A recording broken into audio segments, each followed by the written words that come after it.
Vždy som nepochopil, ako môžu fungovať ľudia ako ty v živote. To je ale asi jedno. Poďme si ťa pekne zhrnúť.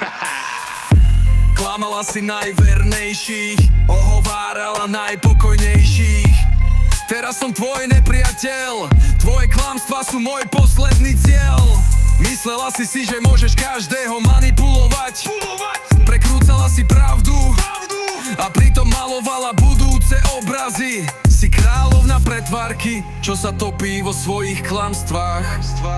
Ale karma pomalu klope, tak čel svojmu osudu. Osud neoklameš. Vidí ti priamo do tvojej černej duše.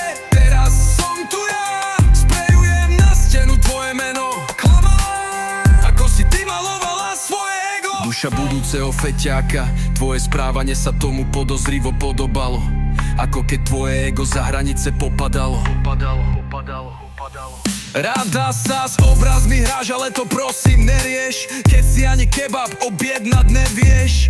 Triasla si sa ako epileptik, dala si asi veľa metamfetaminik. V tejto hre boli viacerí, zradcovia boli medzi prvými. Nikdy na nič nezabúdam, vždy si pravdu nájdem.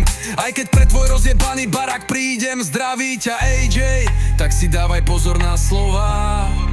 Jazyky si podávam ako jednohúbky. Ľahký predkrm, pred drámou. Lepšiu telenovelu ako teba som ešte nevidel. To by si bola najpozeranejší bizár. Teraz ale choď spať, modli sa, aby som vedľa teba zajtra nebol. Moje ticho je silnejšie ako kedy kto bol, no. Karma a zrada doženie každého pusinka.